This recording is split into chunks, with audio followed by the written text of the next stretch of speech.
All right, class. First off, as always, good day. I'm glad you're here.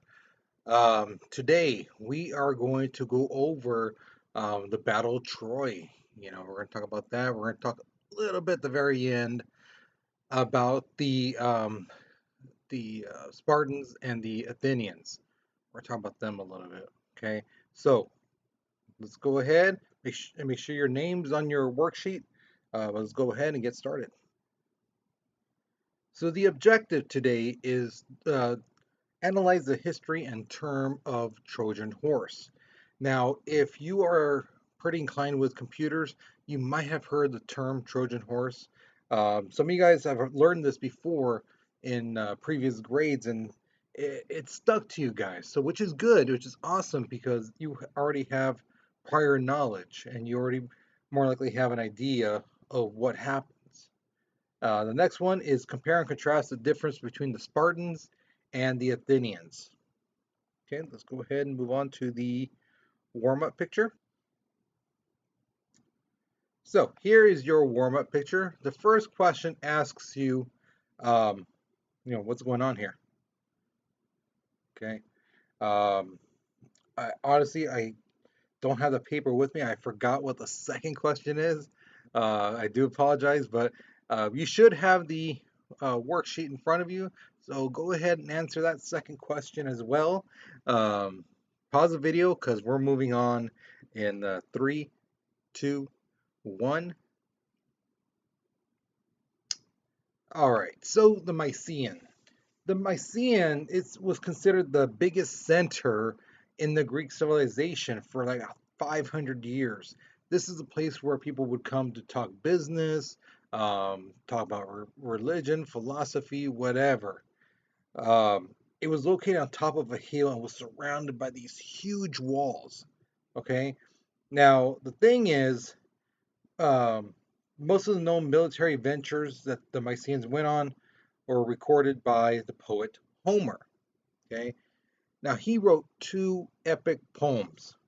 One was called Iliad, and the other was called the Odyssey. Now, Iliad and the Odyssey deal with the same war. Iliad is about the Trojan War, and the Odyssey is about one of the guys who was there, his adventure home from the war. And he goes through hell in a handbasket. The Odyssey is one of my all-time favorite books. I would definitely have it easily in the top 5 books I love. Um, I would highly suggest you read it. It is challenging, but it's so good. It's so amazing. Another interesting thing about Homer is that it was believed that he was blind, and yet he still wrote those two epic poems. All right, so here's your first question. Would you take a peace offering or a gift from an enemy? So let's say you're going to war with somebody. You guys are fighting, you're fighting, um, and they basically say, hey, we're done fighting. We don't want to fight no more. Here's a gift. Here's a peace offering. Do you accept it? Yes or no? And why? Why would you accept it or why would you decline it? Okay. So let me know. Excuse me. Put it in the section called question one. Okay.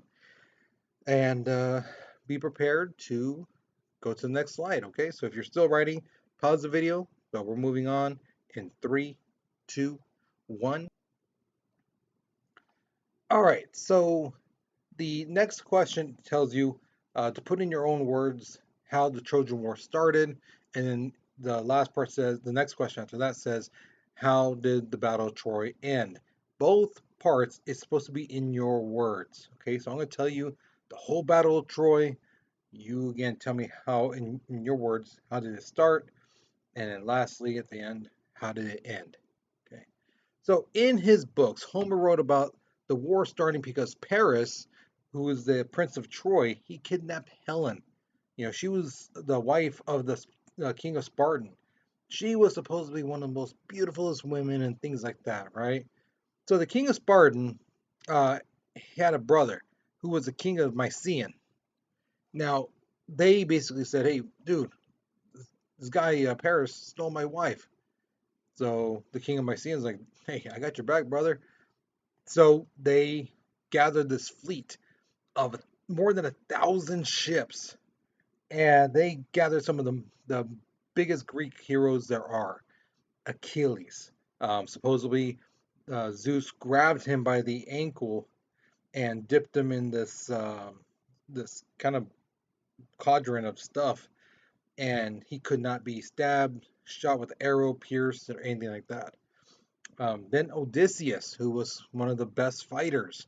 So was Nestor and Ajax.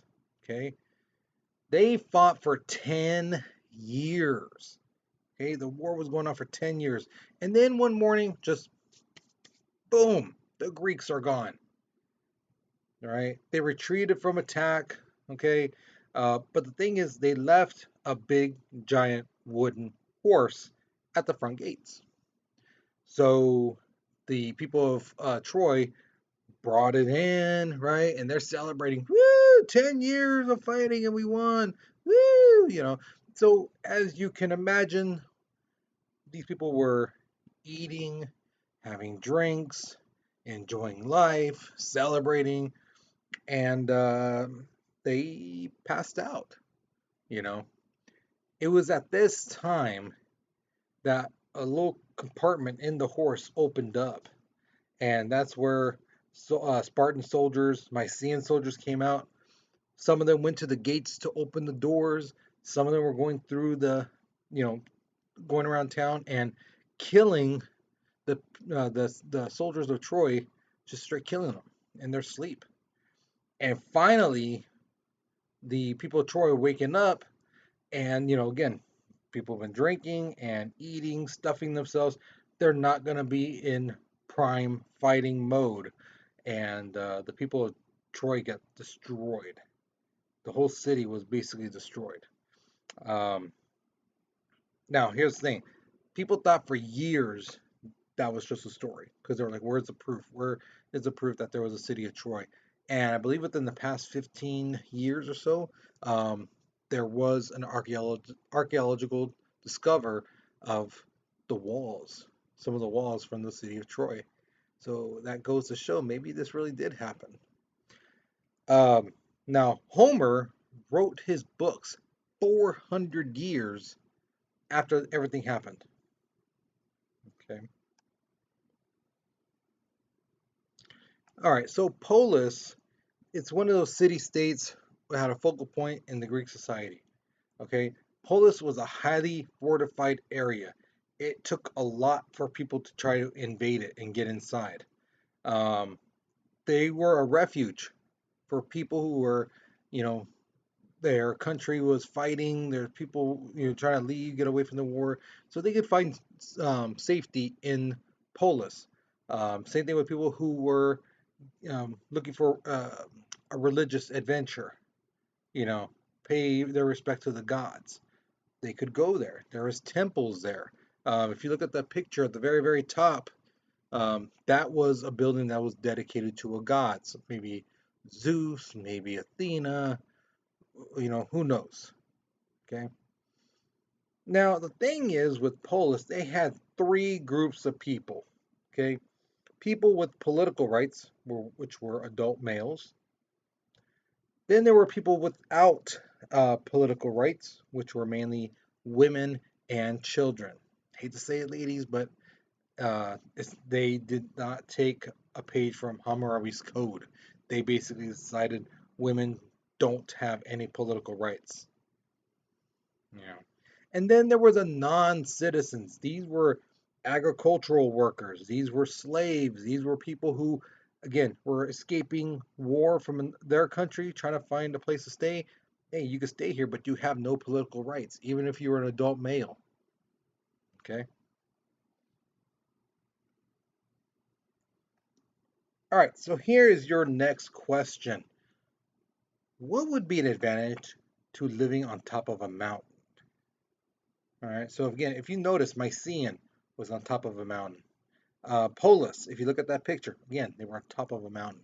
So, what is some advantages to building a city on top of a mountain. Okay, so really think about it. Think of not only wartime, but disasters, natural disasters, and things like that. Okay. All right, so we're moving on in three, two, one. All right, so now we come to the form of governments in Greek. They basically had two, and they had two specific groups that were like the prime example of both of these governments. One was democracy, one was oligarchy. Okay, democracy means the government is ruled by the people or they're ruled by many. Okay, oligarchy is almost completely opposite. Um, it basically means that the government is ruled by a few. Okay, so you got democracy where the government gets their power from all the people, or at least a good chunk of them. Whereas oligarchy is just a handful, maybe four, six, eight, maybe 12. Okay, it's a small group compared to the whole amount of people in that society. So the Athens, they ran on a democracy. The Spartans ran on an oligarchy. Okay, so be sure you keep that in the back of your head because this is going to come up again um, in the next lesson. So let me ask you something. What's more important to you? Being physically strong, having great physical strength, or being smart? Which one is more important to you? Again, being physically fit or being really smart? And why? Why is that one do you feel more important than the other? Okay. So really think about it. Don't just go with, yeah, I think it's this one because I guess. No, no, really think about it. Which one is more important to you? Remember, there's no right or wrong answer to this. It's one of those opinion questions. Okay, the only way you could be wrong is if you don't answer, you copy off someone else, or if your answer is so left field it makes no sense. Okay, so pause the video, write your response, but we're moving on in three, two, one. All right, so here's your exit ticket. Basically, tell me something you learned today, something you found fascinating, something you just learned for the first time, you know. So let me know, okay? Again, I don't have the paper with me. There should be an exit ticket section. If there is not, there should be some portion on the back that's blank. Go ahead and write your exit ticket there, okay? So that's it. Hopefully you enjoyed this lesson. Hopefully you learned something new. I will see you guys in class. You take care and you be safe, okay, guys?